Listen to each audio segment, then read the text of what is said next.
the last day for the 12 Days of Yule prompt created by Ivy the Occultist here on YouTube. And today's prompt is, where will my occult practice go next? Now, I feel like this video was almost like a waste to make at first because I'm not going to be changing a whole lot. But considering that I hadn't really been discussing my practice, I think this is a good way to start talking a little bit more about what that is and maybe what my practice looks like as a whole. Which also leads me into what I will be doing more of this year, which is discussing more of my practice in detail. I know that I've shared some ritual and spell work and some of my belief systems, also the type of books that I read that definitely feed into my occult practice. But I think I kind of stayed away from discussing a lot of it. The theme for 2024 is going to be to just intensify what I've already been doing for 2023. One of those practices is my dragon magic. So my dragon magic is very near and dear to me. It is the magic that has really made me connect with Earth, which maybe to some people is funny because maybe some people think that dragons don't even exist or dragons are astral and or on another plane, on another dimension. So how does that force that connection with Earth, or how does that deepen the connection with Earth, with the elements? But it has. And so I think I want to talk more about that on this channel. I don't want to say that I'm going to be creating my dragon staff anytime soon just yet, because that's a whole process that I need to make a lot of time for. But I'm definitely going to be continuing with the dragon magic. It has become now central to my practice. I'm still debating on whether or not I will be going and doing the Dragon 102 course that the Working Dragon Mystic has put out, but that is also a possibility, so we'll see. Another one of the practices that I was hardcore pursuing in 2023, and I will be continuing to pursue in 2024, is going to be the curanderismo practice, which I've said before, but I'm going to keep on saying it every single time, is also, or can also be called, Mesoamerican shamanism, although not everybody would agree. It can also be considered Mexican folk magic to some. It isn't to me for my own belief reasons, which is another discussion, another topic, another video that I'm thinking of making this year. I definitely have been connecting with this practice. I have been able to connect with it at a cultural level, but also at a familial level. And learning more about curanderismo has really allowed me to feel a deeper ancestral connection from like the recent ancestors than ever before. And that's really important and special to me. I think it has also completely changed journeying or astral work for me. But curanderismo is going to be another theme that I'm going to be taking into my occult practices for 2024. I'm still debating on whether I want to take the second year or the level 2 mentorship that is going to start somewhere in mid-March. I'm leaning more towards a yes, but I just don't know where I'm going to be in a couple months in terms of work and busyness, so I don't want to bite off more than I can chew. That's why these are all possibilities. But coming back to just deepening these practices overall, and let's just say I wasn't going to proceed with pursuing the level 2 mentorship, a way that I would be deepening apart from continuing to read from the curanderismo books that I haven't read yet that I already own. I would also be putting it into practice more. And by putting it into practice, I'm not talking about on myself specifically, even though that is a small part of it. It's mainly extending my services out of just my loved ones, but also to other loved ones. And this is a huge part of also combating imposter syndrome with anything, not just with curanderismo, is to do it more. So you have more experience, so you have more notes, and this is how you find out what works and what doesn't, and why that is. With my family specifically, I've already been doing fire cupping. I've been doing fire cupping for a really long time. And if you don't know what fire cupping is, oh my God, there's just so many things I feel like I need to explain. And, you know, this is just now this is a whole other side note. I hate feeling that I need to explain something, because then I start getting this like sense of how much is too much, how much is now insulting the intelligence of my viewers. So I constantly go back and forth between like, should I explain this, should I not? But if you don't know what fire cupping is, Google it, and or maybe I'll make a video on that too. But I hesitate on that because this is not something that I've been certified on. I've just been doing it for years. And prior to that, my dad would do it on my mom when she was sick. But yeah, anyways. I've been doing fire cupping. I've been doing massage, but this isn't like a massage therapist type of massage, even though it can be misconstrued as that. And other like spiritual healing modalities. But basically, I have been doing these things on my loved ones for a while now. And now, to the people that are my loved ones that maybe don't resonate with the whole curanderismo or witchcraft vein, I want to start incorporating things from my practice when I administer those services, because that is how I see myself being fulfilled. And I actually had my very first experience doing that with my mother the other day. And yeah, I think I'm going to save that for another video. I'm just going to have so many videos on cue to film after making this video, because I'm realizing how much things I have not talked about, how many things I have not touched on in this channel, which is great because it means, you know, I'm going to have content for years and years to come, but it's also, you know, giving me a little pressure. But I also kind of want to clarify something. I'm not trying to push my belief system or my practices onto the people that I love. I don't want to convert them. I just want to share more of what's worked with me in hopes that maybe they find something more, and hopefully something that works with them. You know, living with them also shows me where they may need a little bit more from their own belief system or their own spirituality that maybe they're not getting. And it's kind of like in my nature to want to help people, and that can come off in a negative light, because sometimes you sound like a know-it-all when all you want to do is just help.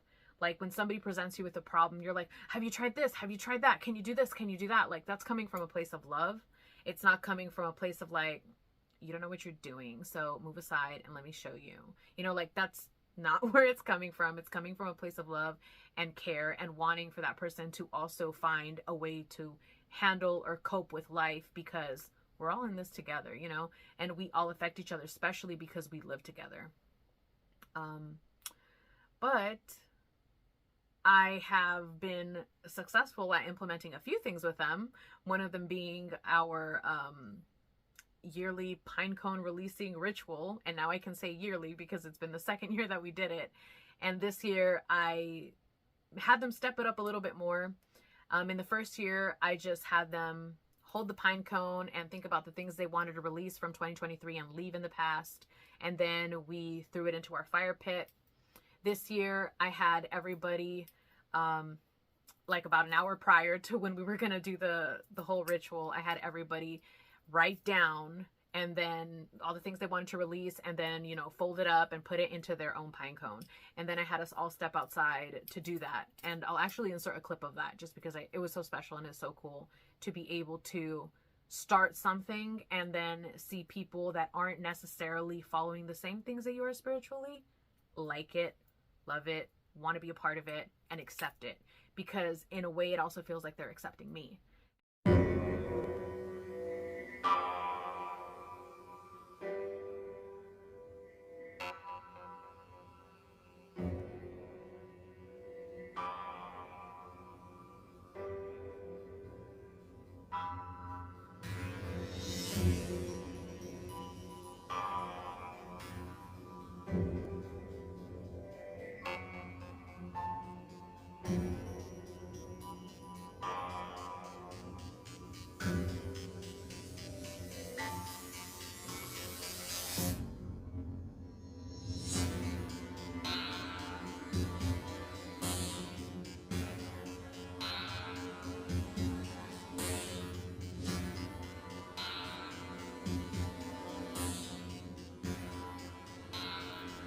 okay, before we get too emotional, next thing. And that would be to continue to improve the relationship that I have with my meat suit, my physical body. I have seen so many benefits in doing that, not only just feeling better in the skin that I'm in, but also health benefits. And, you know, just to give you like a quick, like small, like backstory on me, I've had a lot of issues with my body in the past for many different reasons, and I've been as thin as a stick and then a little heavier. I was at my heaviest not that long ago. That is not the case anymore. But when I was thin, which is usually what people think people want to be and aspire to be, I think that's when I hated my body the most. And I use hate, even though it's a very strong word, because that's what explains it the most. I couldn't even shower naked. Like, I would shower with clothes on. Not like a full-on shirt and jeans, but, you know, like covering specific parts of my body, because I just couldn't stand being naked. And boy, have I come a long way. But that's just giving you a little backstory as to why this is so important for me and why it's been something that I've worked on for what seems like my entire life. But just stepping it up a notch last year really took me to a whole different place, and I want to continue doing that. I think that a lot of the times we tend to live up here a lot, and I know I've talked about that before too, but it's just something that needs to continue to be said. I think a lot of us witches try to escape our body, and it's not, maybe not for everybody this is true, but I think that we tend to neglect our body because we can escape our body. And I definitely don't want to do that.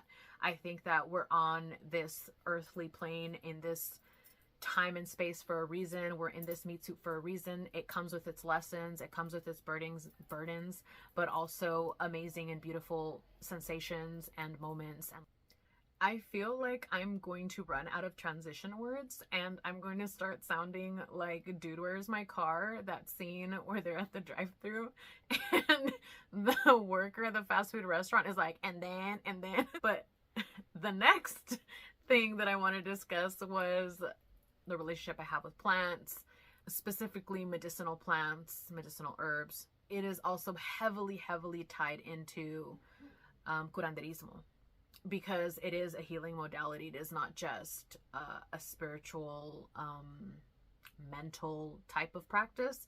It is very much a physical practice. It is a practice that it's supposed to help to heal. Actually, curanderismo, curar, which is the first half of that word, means to heal. Okay, so this is the last thing before we move into possible new things that I may want to take on in 2024. And that is my relationship with Baba Yaga. I was brought to her, and that's another reason why I decided to actually try to work with her, was because I didn't go looking for her. It kind of felt like, even though I had the choice to step out or step in, I chose to step in, because to me, it was just so special the way that I came to find her. And I just want to continue working with her, and I want to continue immersing myself in all that she has to offer. I think that she appeared to me right before I needed her to appear. She appeared to me right before I had, 2 deaths in my family. She appeared to me right before I finished my physics degree. She appeared to me right before I started having to really put myself out there with my business. She appeared to me right before I had to start doing things for my body that I didn't even think that I could do. Yeah, I'm gonna definitely be making videos about that too.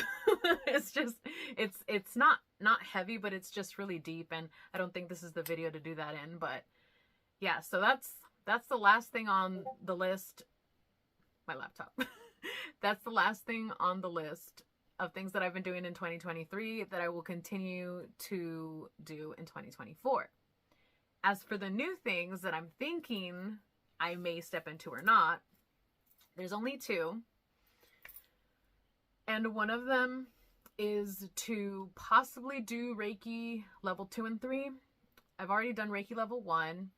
And after I did that, I stepped away from it for months and months and months, So I'm debating on whether I want to do level 2 and level 3. I think there is a lot of benefits to learning that healing modality.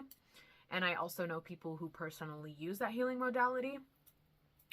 So I don't know. I'm still debating on that. It's a very like maybe on the list. And then the last thing I've kind of been flirting with for a while, and this is just simply because it got into my head and I can't get it out of my head. So to me, that's kind of like a sign that I need to do something with it. And that is to flirt, play around, dabble in the clown archetype. And I don't think I want to say any more about that. I think if I decide to go there, I will make a video about it. I'll talk about it loosely or whatever, maybe in a vlog, who knows.